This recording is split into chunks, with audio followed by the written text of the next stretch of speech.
Hello dear students, welcome back to Visual 2.0.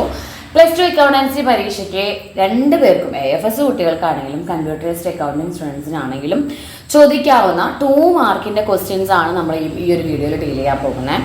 ഇവിടെ miss നിങ്ങൾക്ക് വേണ്ടിയിട്ട് പ്രോബ്ലംസും ഒപ്പം തിയറീസും ഉൾപ്പെടുത്തിയിട്ടുണ്ട്.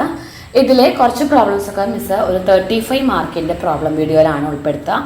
പിന്നെ ചില തിയറീസ് കൺഫ്യൂസിങ് ആയ കുറച്ച് 2 മാർക്കിൻ്റെ തിയറീസ് ഒക്കെ നമ്മളിതിൽ ഇൻക്ലൂഡ് ചെയ്തിട്ടുണ്ട് കേട്ടോ. ഇനി നമുക്ക് ഒരുപാട് വീഡിയോസ് നിങ്ങൾക്ക് വരുന്നുണ്ട്. നാളത്തെ ഒറ്റ ദിവസത്തിൽ തന്നെ നിങ്ങൾക്ക് കമ്പ്യൂട്ടറൈസ്ഡ് കുട്ടികൾക്കും AFSൻ്റെ വീഡിയോസ് 35 മാർക്ക്, അതുപോലെ തന്നെ ചാപ്റ്റർ നമ്മുടെ theories, old theories should study, അങ്ങനെ ഒരുപാട് വീഡിയോസ് നിങ്ങൾക്ക് വെയിറ്റിംഗ് ആണ്. നിങ്ങൾക്ക് ഹെൽപ്ഫുൾ ആണ് എങ്കിൽ നമ്മുടെ ചാനലൊക്കെ ഒന്ന് ഷെയർ ചെയ്ത് കൊടുക്കുക, സബ്സ്ക്രൈബ് ചെയ്യുക കേട്ടോ. ഓക്കെ, നമുക്ക് വീഡിയോയിലേക്ക് കിടക്കാം. 2 മാർക്കിന് നമുക്ക് ചോദിക്കാം മാക്സിമം ഒരു 4 ക്വസ്റ്റ്യൻസ് ആണ്. അപ്പോൾ 4 ക്വസ്റ്റ്യൻസ് 2 മാർക്കിന് ചോദിച്ചു കഴിഞ്ഞാൽ നമുക്ക് എങ്ങനെ എന്തെങ്കിലുമൊക്കെ അവിടെ എഴുതാനായിട്ട് നമുക്ക് കിട്ടണം. അപ്പം നമുക്ക് ചോദിക്കാവുന്ന ക്വസ്റ്റ്യൻ ആണ്, give any 4 factors affecting goodwill. ഗുഡ്വില്ലിൻ്റെ ഫാക്ടേഴ്സ് 4 ഫാക്ടേഴ്സ് ചോദിച്ചു കഴിഞ്ഞാൽ നമുക്ക് ലൊക്കേഷൻ നല്ലൊരു ഫാക്ടറാണ്. അതുപോലെ തന്നെ നേച്ചർ ഓഫ് ബിസിനസ്സിൻ്റെ നേച്ചർ എങ്ങനെയാണ്, അതിനനുസരിച്ച് നമ്മൾ ഗുഡ്വില്ലിൻ്റെ കാൽക്കുലേഷനിലെ വ്യത്യാസം വരും. സോ അതുപോലെ തന്നെ മാർക്കറ്റ് സ്ട്രക്ചർ എങ്ങനെയാണ്, നമ്മുടെ കമ്പനിയുടെ മാർക്കറ്റ് സ്ട്രക്ചർ, ഇതൊക്കെ അനുസരിച്ചിട്ട് ഗുഡ്വില്ലിൻ്റെ ഫാക്ടേഴ്സിൽ നമുക്ക് എഫക്റ്റ് വരാം. ഇതിൽ 4 ഫാക്ടേഴ്സ് എഴുതാൻ പറഞ്ഞാൽ നിങ്ങൾ എക്സ്പ്ലനേഷൻ കൊടുക്കേണ്ട ആവശ്യമില്ല.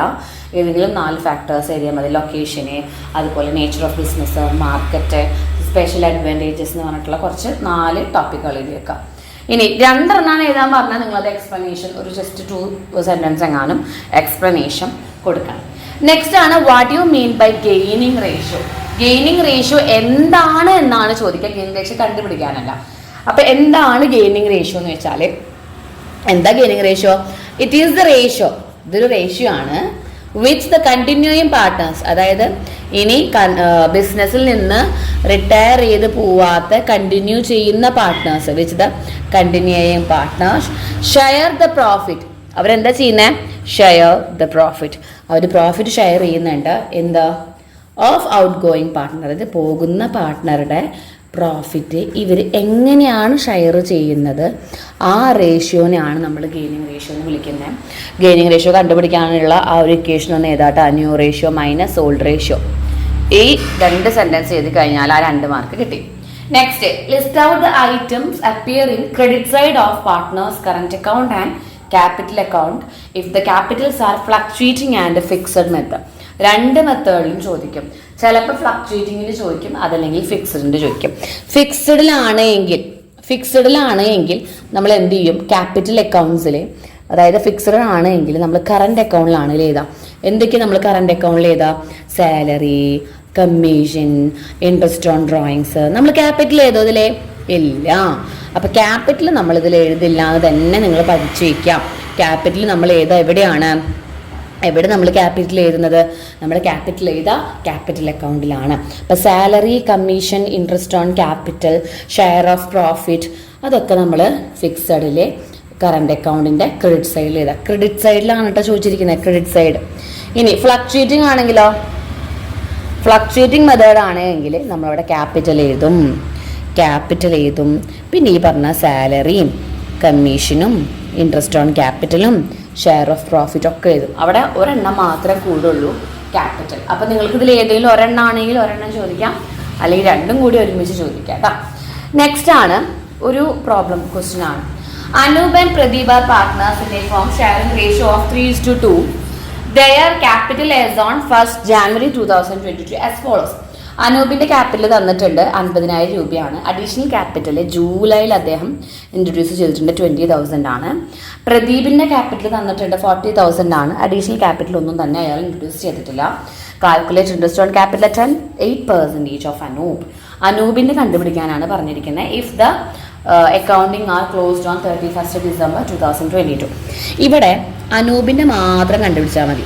അനൂപിൻ്റെ ഓപ്പണിംഗ് ക്യാപിറ്റൽ എത്രയാണ്? ഓപ്പണിംഗ് ക്യാപിറ്റൽ 50,000 ആണ്. ഈ 50,000 ഇൻറ്റു 8% ചെയ്താൽ ആ ഒരു 50,000 കംപ്ലീറ്റ് ആ ഇയർ കംപ്ലീറ്റ് ഉണ്ടാവും. ഈ 8% എന്ന് പറഞ്ഞാൽ നമ്മൾ ജസ്റ്റ് ഇങ്ങനെ ചെയ്യുമ്പോൾ 12 മന്തിനാണ് അവിടെ കാണാം. അപ്പോൾ നമ്മൾ എന്ത് ചെയ്യുക? 50,000 ഇൻറ്റു 8% ചെയ്യുമ്പോൾ നമുക്ക് 4,000 റുപ്പീസ് കിട്ടും. ഇനി ഇത് മാത്രമല്ല, അഡീഷണൽ ക്യാപിറ്റൽ ഇൻട്രൊഡ്യൂസ് ചെയ്തിട്ടുണ്ട് അല്ലേ, എത്ര രൂപ? 20,000 rupees ഇൻറ്റു 8%. ഇതൊരു കൊല്ലത്തിനാണ്. പക്ഷെ നമ്മൾ എന്നാണ് ഇൻട്രൊഡ്യൂസ് ചെയ്തത്? ജൂലൈ 1 അപ്പോൾ ജൂലൈ ടു ഡിസംബർ 31 വരെ, July, August, September, October, November, December 6 മാസത്തിന് കണ്ടാൽ മതി. 6/12 ചെയ്യാം.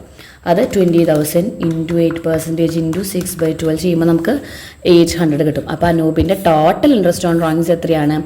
4,800 ആണ്. സോ നമുക്ക് എന്ത് കിട്ടി? അനൂപിൻ്റെ ടോട്ടൽ ഇൻട്രസ്റ്റ് ഓൺ ഡ്രോയിങ്സ് കിട്ടി. 2 മാർക്കാണ്. പ്രദീപിന് ജസ്റ്റ് 40,000. ഇത് നമ്മുടെ മോഡൽ എക്സാമിൻ്റെ ക്വസ്റ്റ്യൻ ആയിരുന്നു കേട്ടോ. നെക്സ്റ്റ് ആണ് അടുത്ത question. Mention 2 situations which compulsory dissolution of a partnership business takes place. എപ്പോഴാണ് കമ്പൽസറി ഡിസൊല്യൂഷൻ നടക്കുന്ന സിറ്റുവേഷൻസ്? കമ്പൽസറി ഡിസൊല്യൂഷൻ, കമ്പൽസറി ആയിട്ട് ബിസിനസ് അടച്ചു പൂട്ടണം. ഏതൊക്കെ സിറ്റുവേഷൻ ആണെന്നറിയോ? When all partners or all except one. എന്ത് ഓൾ എക്സെപ്റ്റ് വൺ എന്ന് വെച്ചാൽ എല്ലാ പാർട്ട്നേഴ്സ്, അതല്ല എങ്കിൽ ഒരാളൊഴികെ ബാക്കിയുള്ളവരൊക്കെ ഇൻസെയിൻ ഓർ ഇൻസോളവൻ്റ് ആയാൽ, അതായത് ഒരാളൊഴികെ ബാക്കിയുള്ളവരൊക്കെ ഇൻസോളവൻ്റ് ആയിക്കഴിഞ്ഞാൽ എല്ലാ പാർട്ട്നേഴ്സും അത് കമ്പൽസറി ഡിസൊല്യൂട്ട് ചെയ്യും. അതായത് ഇപ്പോൾ 3 പാർട്ട്നേഴ്സ് ഉണ്ടെങ്കിൽ അതിൽ ഒരാൾ മാത്രം ഇൻസെയിൻഡ് അല്ല, ബാക്കി 2 പേരും ഇൻസോളവൻ്റ് ആണ്. ഇൻസോളവൻ്റ് വെച്ചാൽ പാപ്പരാവാം. പിന്നെ when the business of the firm become illegal when the all partners or all except one die. അതായത് 3 പേര് 2 ആൾ മരിച്ചു, 1 ആളുള്ളൂ, അപ്പോൾ അത് ഡിസൊല്യൂട്ട് ചെയ്യണം. അതുപോലെ all partners except one retire. അതായത് 3 പേരിൽ 2 പേര് റിട്ടയർ ആയി, ഒരാൾ വെച്ച് നമുക്ക് പാർട്ട്ണർഷിപ്പ് നടത്താൻ പറ്റുമോ? ഇല്ല. അപ്പോൾ ഇങ്ങനത്തെ സിറ്റുവേഷൻസ് ഇതേപോലെ തന്നെ എഴുതണം, ഈ ലൈൻ തന്നെ എഴുതണം കേട്ടോ. Then briefly explain any 2 circumstances which valuation of goodwill in a firm. Circumstances of goodwill different ശ്രദ്ധിക്കുക. Factors affecting goodwill as well as circumstances of valuation of goodwill are 2 different. അതായത് ഈ ഒരു ക്വസ്റ്റ്യൻ്റെ ആൻസർ തന്നെയാണ് mode of reconstitution ഒക്കെ ചോദിക്കുമ്പോൾ same തന്നെയാണ് കേട്ടോ അതിൻ്റെ ആൻസർ വരിക.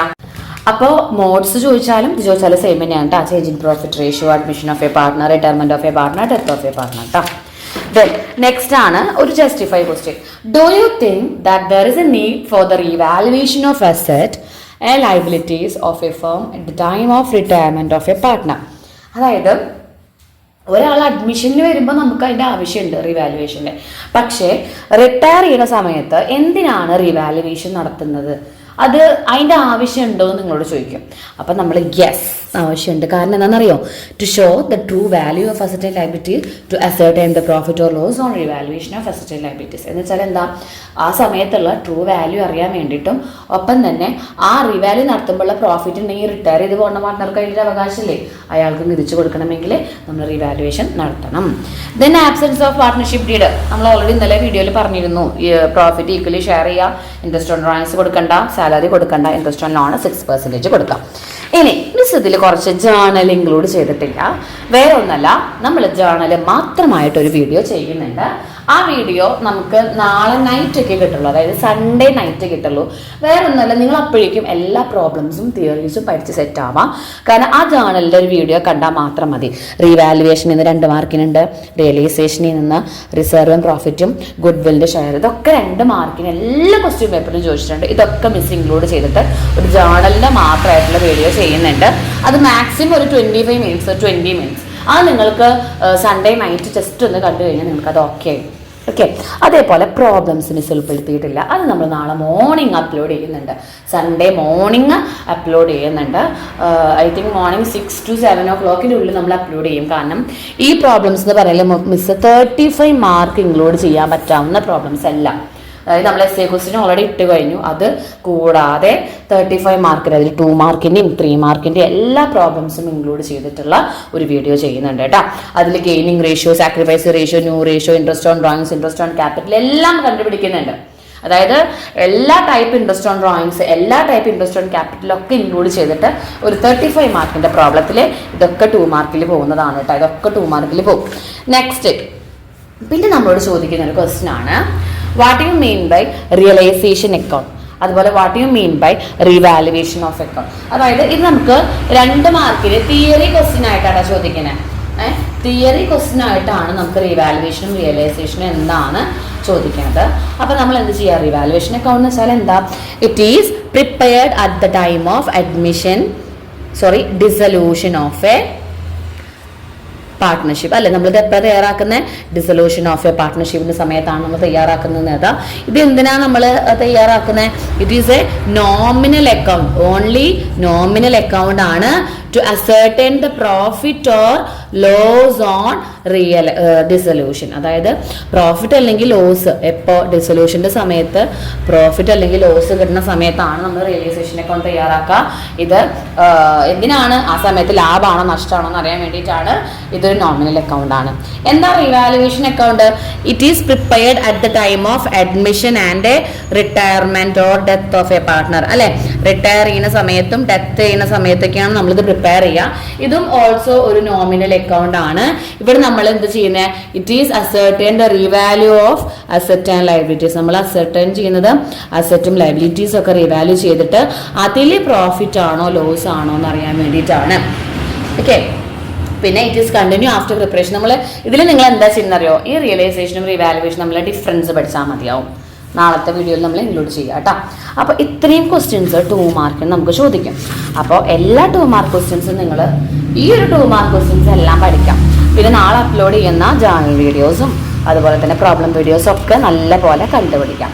AFS കുട്ടികൾക്കൊക്കെ വീഡിയോസ് വരുന്നുണ്ട് കേട്ടോ. എല്ലാവരും അതെങ്കിലും ഇമ്പോർട്ടൻ്റ് ആയിട്ട് പഠിക്കണം. നമുക്ക് അത്രയും ഷുവർ ആണ് എന്ന് പറയുന്ന ക്വസ്റ്റ്യൻസ് ആണ് മിസ് നിങ്ങൾക്ക് തരുന്നത്. Okay everyone. അപ്പോൾ വീഡിയോ ഹെൽപ്ഫുൾ ആയി ലൈക്ക് ചെയ്യുക, ഷെയർ ചെയ്യുക, സബ്സ്ക്രൈബ് ചെയ്യുക, മാക്സിമം സപ്പോർട്ട് ചെയ്യുക. താങ്ക്